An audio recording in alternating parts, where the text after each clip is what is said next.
নমস্কার, আমি বিশ্বজিৎ। দেখো, তোমরা যারা আইটিআই পাস আউট হয়ে গেছো, তো তারা এবার নেক্সট কি করবে? দেখো, ফার্স্ট আমি বলি, আইটিআই করার পর অনেক কিছু অপশান তোমাদের কাছে আছে। কীরকম না, তোমরা প্রাইভেটে কাজ করতে পারো, তোমরা সরকারি চাকরির জন্য প্রিপারেশান করতে পারো এবং একটা ভালো সরকারি চাকরি তোমরা কিন্তু পেতে পারো। এবং এই সরকারি চাকরি পাওয়ার জন্য আরও কিছু স্টেপ তোমাদেরকে ফলো করতে হবে, যেরকম অ্যাপ্রেন্টিসশিপ করতে পারো তোমরা। আমরা যদি দেখি যে তোমরা আইটিআই পাস আউট হয়ে গেছো, তোমরা হয়তো খেয়াল করবে যে অনেক 2 বছর 3 বছর 4 বছর আগেও অনেকে আইটিআই পাস আউট হয়ে গেছে কিন্তু চাকরি পাচ্ছে না। ঠিক আছে, তোমাদেরকে ফার্স্ট বলি, তোমরা যারা রিসেন্ট পাস আউট হয়েছো বা হবে রিসেন্ট পাস আউট, তোমরা কিন্তু একদমই সময় নষ্ট করবে না। ফার্স্ট তোমাদের কি কাজ করতে হবে? ফার্স্ট তোমাদেরকে প্রিপারেশান করতে হবে। দেখো, ফর্ম কবে আসবে তখন তোমরা ফর্ম ফিল আপ করবে, তারপর পড়াশোনা করবে, এই চিন্তা ভাবনাটা কিন্তু একদমই মন থেকে সরিয়ে দাও। তোমাদেরকে এখন থেকেই, তোমরা আইটিআই করছো, এখন থেকেই তোমাদেরকে কিন্তু আইটিআই লেভেল চাকরির জন্য কিন্তু প্রিপারেশান করে নিতে হবে। কীরকম? সাপোজ আমি ইলেকট্রিশিয়ানের স্টুডেন্ট, তো আমাকে ইলেকট্রিশিয়ান রিলেটেড যে চাকরিগুলো আছে, যেমন এক্সাম্পল আমি দিচ্ছি, ইলেকট্রিশিয়ান রিলেটেড চাকরি আছে যেমন WB PDCL, WB TCL, transmission section, distribution WBSC DCL, WBSC TCL, power grid, তারপরে তুমি পাবে রেলওয়ে টেকনিশিয়ান, হ্যাঁ, তারপরে তুমি পাবে railway ALP, next SAIL, steel authority. হ্যাঁ, তো সেলের বিভিন্ন ডিপার্টমেন্ট আছে, মানে বিভিন্ন জায়গাতে ইউনিট আছে, সেই ইউনিটগুলোতে ভেল আছে, আইওসিএল আছে। তো এই যে জায়গাগুলো, এই জায়গাগুলোতে কিন্তু তুমি চাকরি পেতে পারো। তাহলে তুমি ইলেকট্রিশিয়ানের একটা ছাত্র বা তুমি আইটিআই করছো বা তোমার আইটিআই কমপ্লিট হয়ে গেছে, তুমি কিন্তু ফার্স্ট চয়েস তুমি কিন্তু তোমার ট্রেডটাকে শেষ করো। ভেবো না যে ট্রেডটা খুবই অল্প সাবজেক্ট। আমি পরীক্ষা দেওয়ার সময় নিমির অ্যাসাইনমেন্টগুলো পড়েছিলাম, নিমির অ্যাসাইনমেন্টে 1000-1200 কোশ্চেন ছিল, সেই কোশ্চেনগুলো আমি কিন্তু কমপ্লিট করেছি, কমপ্লিট করে আমি আইটিআই পরীক্ষা দিয়েছি এবং 80% 90% নাম্বার আমি পেয়েছি। এই যে মানে প্রায় কমপ্লিট হয়ে গেছে, এরকম কিন্তু ভেবো না। জাস্ট ওটা একটা ধাপ, তুমি একটা ধাপ পেরিয়ে এসেছো, জাস্ট কিছু কোশ্চেনকে তুমি কমপ্লিট করেছো, কমপ্লিট করে সেই ধাপটা তুমি কিন্তু পেরিয়ে এসছো। এবার হলো তোমার শুরু। এবার তোমায় কি করতে হবে? তোমাকে প্রিপারেশন করতে হবে। তুমি একটা ইলেকট্রিশিয়ান, হ্যাঁ, তুমি মেনে নাও তুমি ইলেকট্রিশিয়ানের ছাত্র, তো তোমার আইটিআই কমপ্লিট হয়ে গেছে, তোমায় কি করতে হবে? তোমাকে ম্যাথ, রিজনিং, হ্যাঁ, কারেন্ট অ্যাফেয়ার্স, এইগুলো তোমাকে তো পড়তেই হচ্ছে। যে কোনো চাকরির জন্য, যে কোনো চাকরির জন্য তোমাকে এইগুলো পড়তেই হবে। এর সাথে সাথে তোমায় কি করতে হবে? তোমার নিজের টেকনিক্যাল যে সেকশনটা রয়েছে, তুমি ইলেকট্রিশিয়ান বা তুমি ফিটার বা তুমি আরএসি বা তুমি টার্নার বা তুমি কোপা, তোমায় কি করতে হবে? ফার্স্ট তোমার নিজের ট্রেডটাকে কিন্তু কমপ্লিট করতে হবে। আমি এক্সাম্পল দিচ্ছি ইসরো, আমি এক্সাম্পল আসছে ইসরো বা সেল, স্টিল অথরিটি, আমি এক্সাম্পল দিচ্ছি স্টিল অথরিটি। তো স্টিল অথরিটি যখন ভ্যাকেন্সি আসে, আমরা দেখি, খেয়াল করি, কি খেয়াল করি না, 50% কোশ্চেন, ম্যাক্সিমাম ক্ষেত্রে 50% কোশ্চেন থাকে টেকনিক্যাল আর 50% কোশ্চেন থাকে নন টেকনিক্যাল। তো তোমায় কি করতে হবে?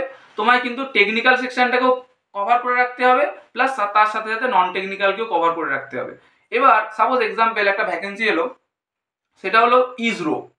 ইসরোতে দেখা যায় 80-খানা কোশ্চেন আসে বা 60খানা কোশ্চেন আসে, পুরো কোশ্চেনটাই আসে টেকনিক্যাল থেকে। তো তোমার যা টেকনিক্যাল পুরোটা কভার আসবে, সে কিন্তু এই এক্সামগুলো কিন্তু আরামসে ক্র্যাক করে বেরিয়ে যেতে পারবে।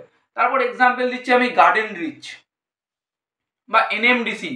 তো আমি গার্ডেন রিচের যদি কথা বলি, সেখানেও আমরা যদি দেখি যে সেখানে যদি 100টা কোশ্চেন হয়, তার মধ্যে কিন্তু 80টা কোশ্চেন থাকে টেকনিক্যাল আর 20টা কোশ্চেন থাকে নন টেকনিক্যাল। তো আমাকে টেকনিক্যাল যে সেকশনটা, সেটা আমার ইলেকট্রিশিয়ান হলে ইলেকট্রিশিয়ান, আমার ফিটার হলে ফিটার, আমার টার্নার হলে টার্নার, আমায় কিন্তু এই সেকশনটা পুরোটা কভার করে নিতে হবে। ফার্স্ট সরকারি চাকরি পাওয়ার জন্য আমায় কিন্তু নিজের টেকনিক্যাল সেকশনটা আগে কভার করতে হবে, তার সাথে সাথে নন টেকটাও কিন্তু আমায় কভার করতে হবে।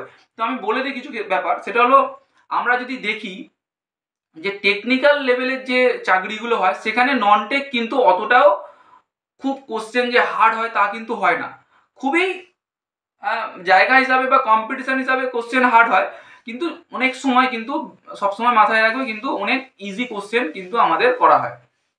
তো আমি বলি, ফার্স্ট তোমরা, আবার কিছু জায়গা আছে যেমন সেলের কিছু জায়গা আছে, বা আমরা আরও কিছু জায়গা আছে যেখানে পরিষ্কার বলে দেওয়া হয় যে তুমি যদি 1 বছরের অ্যাপ্রেন্টিসশিপ পড়ে থাকো তবেই তুমি এই ফর্মটা ফিল আপ করতে পারবে। তো সেই ক্ষেত্রেও তোমাদেরকে একটা জিনিস মেনশন করে নিতে হবে, কি না, কিছু চাকরির জন্য অ্যাপ্রেন্টিসশিপটাও গুরুত্বপূর্ণ।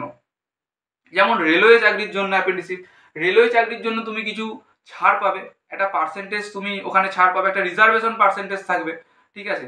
যেমন আরও কিছু জায়গা আছে, যেমন আমি সেলের কথা বললাম, তো সেলেতে অনেক সময় বলা হয় হ্যাঁ যে সেল বা ভেল বা আইওসিএল, এখানে কিছু কিছু জায়গাতে বলা হয়, কি বলা হয় না, তুমি যদি অ্যাপ্রেন্টিসশিপ আমাদের ডিপার্টমেন্ট থেকে করে থাকো তাহলে তুমি এই ফর্মটা ফিল আপ করতে পারবে, তাহলে এই সুবিধাটা তুমি কিন্তু পাবে।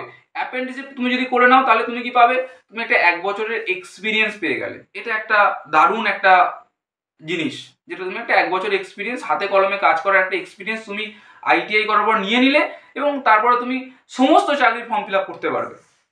তো এখানে আমি আর একটা ব্যাপার বলে দিই, তোমরা অবশ্যই আইটিআইটাকে আগে ভালোভাবে কমপ্লিট করে নাও। আইটিআই কমপ্লিট যাদের হয়নি তারা এখনই সিদ্ধান্ত নাও যে গভর্নমেন্ট জবের প্রিপারেশনের জন্য এখন থেকেই তোমরা নিজেদের মতো করে নিজের ট্রেডটা বা নন টেকটাকে কিন্তু প্রিপারেশনে রেখো, যখন ফর্ম আসবে তোমরা কিন্তু সেটাকে অ্যাপ্লাই করো। এইভাবেই তোমরা কিন্তু আস্তে আস্তে সরকারি চাকরিগুলো কিন্তু তোমাদেরকে পেতে হবে। দেন এবার আমি একটা বলি, যেমন সাপোজ এক্সাম্পল ডব্লিউবিএসসি টিসিএল, এখানে কিন্তু 50 থেকে 60% কোশ্চেন টেকনিক্যাল রাখা হয় ইলেকট্রিশিয়ানদের জন্য, বাকিটা কিন্তু নন টেক রাখা হয়। তাহলে তোমাদেরকে নন টেকও পড়তে হবে, আবার টেকনিক্যালও পড়তে হবে। টেকনিক্যালকে ফার্স্ট প্রেফারেন্স তোমায় কিন্তু রাখতে হবে। যেমন আমি বলি তোমার ইসরো বা ডিআরডিও তো আমরা যদি দেখি সেখানেও কিন্তু ম্যাক্সিমাম কোশ্চেন কিন্তু টেকনিক্যালকে রাখা হয়, তারপরে কিন্তু নন টেককে কিছু অ্যামাউন্ট বলা ভুল হলো, কিছু কোশ্চেনকে রাখা হয়, ঠিক আছে। মানে সাপোজ ধরো 120টা কোশ্চেন, তার মধ্যে দেখা গেল 70-80টা কোশ্চেন টেকনিক্যাল থাকলো, বাকিটা নন টেক থাকলো, এরকম ভাবে। ইসরোতে যেমন 80টা কোশ্চেন 80টাই টেকনিক্যাল থাকলো, তারপর ডব্লিউবিএসসি ডিসিএল যেমন 50%, 100টা কোশ্চেনের মধ্যে 50টা কোশ্চেন টেকনিক্যাল, 50টা কোশ্চেন নন টেকনিক্যাল, টিসিএলও 50টা কোশ্চেন টেকনিক্যাল, 50টা কোশ্চেন নন টেকনিক্যাল, এইভাবে। কিন্তু রেলওয়েতে কিন্তু সম্পূর্ণ ব্যাপারটা আলাদা। রেলওয়ে কিন্তু তুমি গ্রুপ ডি বলো, এর কিন্তু পুরো নন টেকনিক্যাল সিলেবাস। তুমি টেকনিশিয়ানে আসো, টেকনিশিয়ানেও সিলেবাসটা চেঞ্জ হয়েছে এবছর। তো এইভাবে তোমাদের কিন্তু দু রকমই প্রিপারেশন করতে হবে, এবং ফার্স্ট প্রেফারেন্স তোমাদেরকে অবশ্যই মাথায় রাখতে হবে। তোমরা জানো না হয়তো এটা, যে আইটিআই এর এত ভ্যাকেন্সি আছে, হয়তো দেখা গেল ইলেকট্রিশিয়ান, ফিটার বা অন্যান্য ট্রেডে সমস্ত প্রায় ম্যাক্সিমাম ট্রেডেরই কিন্তু ভ্যাকেন্সি আছে, কিন্তু অনেকে জানেই না যে এই ডিপার্টমেন্টে ভ্যাকেন্সি আসতে পারে। বিআরওতে ভ্যাকেন্সি আছে, ঠিক আছে। তারপরে নেভিতেও কিন্তু আইটিআই এর ভ্যাকেন্সি আছে। তো তুমি পাওয়ার গ্রিডের যদি কথা বলি, পাওয়ার গ্রিডেতেও কিন্তু আইটিআই এর ভ্যাকেন্সি আছে। তারপরে এনএফএল এখানে আছে। তারপর কিছু কোল ইন্ডিয়া যেগুলো হয়, ইসিএল, হ্যাঁ, সিসিএল, কোল ইন্ডিয়া, যেমন ইস্টার্ন কোলফিল্ড লিমিটেড, হ্যাঁ, কোল ইন্ডিয়াতেও কিন্তু এই ভ্যাকেন্সি আছে। তারপরে অর্ডিন্যান্স ফ্যাক্টরিতেও কিন্তু আইটিআই দের ভ্যাকেন্সি আছে। প্রচুর সেক্টর আছে কিন্তু আইটিআই এর রিক্রুটমেন্ট হয়, এবং ভ্যাকেন্সি কিন্তু কন্টিনিউয়াস চলতে থাকে। তুমি যদি ফর্ম ফিল আপ করো, তুমি কিন্তু প্রচুর ফর্ম ফিল আপ করতে পারবে।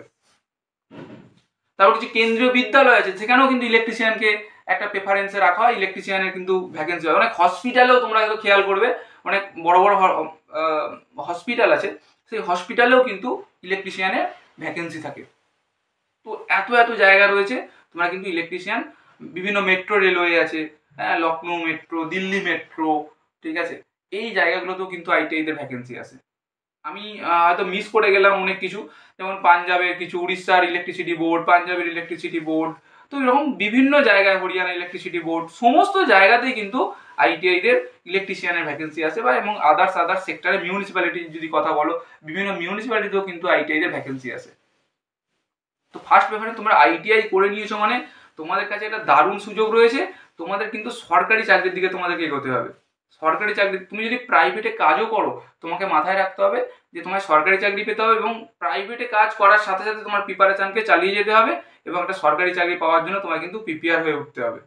তোমায় টেকনিক্যালও পড়তে হবে, এবং টেকনিক্যালকে তোমাকে পুরো একদম টেকনিক্যাল, তুমি ইলেকট্রিশিয়ানের ছাত্র, তুমি ইলেকট্রিশিয়ান পুরো টেকনিক্যাল একদম নিমির বই তোমাকে শেষ করতে হবে, এবং আরও তার সাথে সাথে অনেক বই তোমায় কভার করতে হবে, এবং তুমি তার সাথে সাথে তোমায় কি করতে হবে, নন টেকনিক্যালও সিলেবাস তোমায় কভার করতে হবে। তো এই জিনিসগুলো তুমি যদি কন্টিনিউ করতে থাকো, তোমরা আইটিআই করার পর তোমরা কিন্তু সরকারি চাকরি পাবে, এবং অবশ্যই তোমরা কিন্তু সফল হবে। থ্যাংক ইউ শেষ পর্যন্ত দেখার জন্য। যদি ভিডিওটা ভালো লাগে অবশ্যই একটা লাইক করো, পারলে চ্যানেলটিকে সাবস্ক্রাইব করে নিও। থ্যাংক ইউ, ধন্যবাদ।